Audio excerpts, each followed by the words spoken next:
And welcome back to Forbes Sports Money. The Kansas City Chiefs will celebrate 50 years of residency in Kansas City, Missouri, when they start their 2013 season. But Chiefs fans are waiting to see just how joyous that celebration will be, because the last few years have not been kind to Kansas City's fan base, and last year was the very worst. In fact, things got so bad that fans formed a grassroots organization to get the attention of the Chiefs ownership group. They hired planes to fly over Arrowhead Stadium, calling for the firing of GM Scott Pioli. A blackout game was announced where fans came to the stadium not dressed in Kansas City colors, but wearing black. When a local city councilman passed away, the Kansas City Star ran an obituary that listed his cause of death as, quote, complications from MS and heartbreaking disappointment caused by the Kansas City Chiefs football team. On December 1st, the Chiefs season went from sad to tragic when linebacker Javon Belcher shot and killed his girlfriend and then drove to the Chiefs training facility and took his own life. The Kansas City Chiefs were founded by the Hunt family, a name that is like royalty in certain circles. H.L. Hunt was an oil tycoon and believed to be the richest man in the world at one point. And the rumor is that the show Dallas was based on the Hunt family. H.L.'s son, Lamar, founded the American Football League and their Kansas City franchise. Now, Lamar is also credited with coining the term Super Bowl after the AFL and the NFL merged. And he was a sports pioneer who helped bring professional soccer to America. The Hunts owned so many sports interests that they formed the Hunt Sports Group, which is now led by Lamar's son, Clark. It was Clark that the Chiefs fans were appealing to last year, and it was Clark who made it known that he had heard them. In December, he started cleaning house, and when it was all done, the GM, the head coach, and the quarterback had all been fired and replaced. KC's fandom went from a state of deep depression to cautious optimism. And so Michael Ozanian traveled to Dallas, Texas, where the Hunt Sports Group is headquartered, to discuss the business of NFL football and the legacy of the Hunt family in our Sports Money Profile. Now, last year was a real tough one for the Chiefs on the field and then off the field with the Belcher tragedy. It seemed like you made a decision that the franchise really needed to reboot shortly after that. It was a very difficult year for me, for our family, and for really anybody associated with the Kansas City Chiefs, and including our fans. We had relatively high expectations going into the season, and just right from the get-go, the season went sideways on us, and we had a very tough time being successful in the field. And then, of course, the exclamation point was the Belcher murder-suicide at the end. And I did feel that the best thing for the team at that point was for us to head in a new direction from a leadership standpoint. We needed to make a change with our head coach and ultimately with our general manager as well. Now, it was interesting, you hired your new coach, Andy Reid, before your general manager. What was the thinking there? Well, I'd been through the process once before when we made the transition from the Carl Peterson era. And I decided that this go-around that I wanted to hire the head coach first. Part of it is the hiring cycle for head coaches and how confined it is at the end of any National Football League season. We knew that there would be 7 or 8 open jobs, and we knew that most of those positions would be filled within a couple of weeks. There were a few candidates who had experience and a lot of other candidates that were intriguing.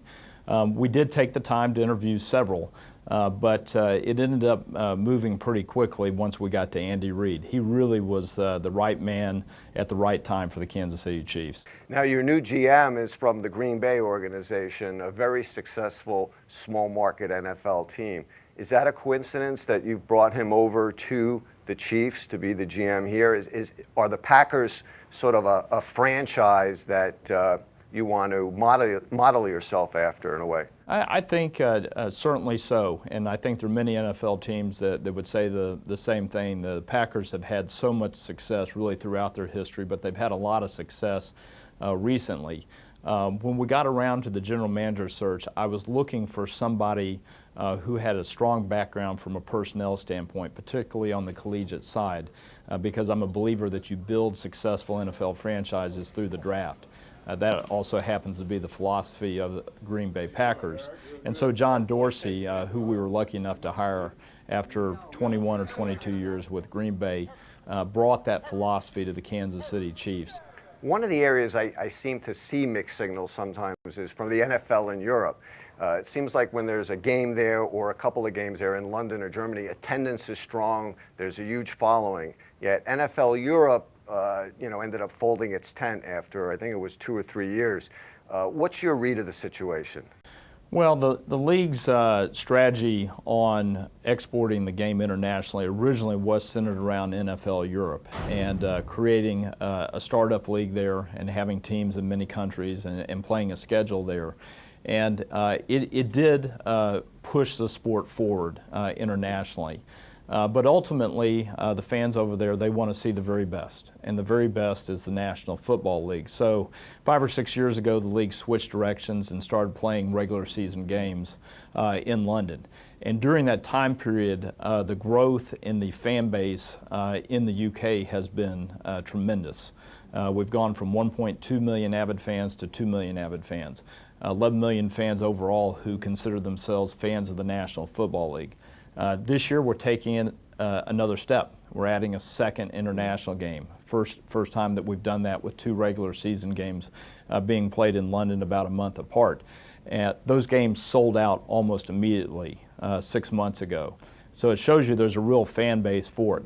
Probably one of the things that excites me the most about those 2 games is we had 30,000 people who bought tickets to both games. So that tells me there's a core audience. Do you think it's possible that the league could either expand in Europe or have a Super Bowl there one day? I absolutely do. If you went back 5 or 6 years ago and asked that question, I think people would have been very skeptical.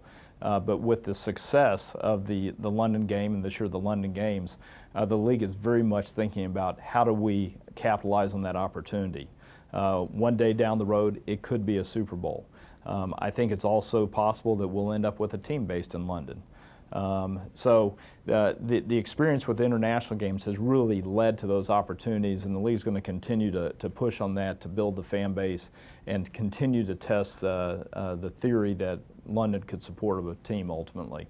Do you think the league's changed so much to the point in terms of how it generates its revenue, the commercialization of the NFL, that your father would recognize it today as the league that he was one of the big founders of?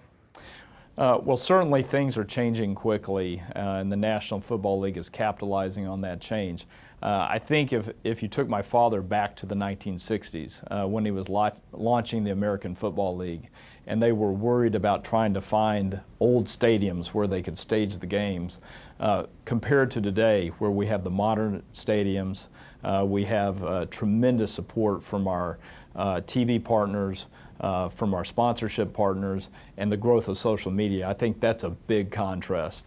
But it's been 53 years, so that's been a long time period. The league's going to continue to evolve, and ultimately change is going to be good, and I think the ownership of the NFL is going to embrace it.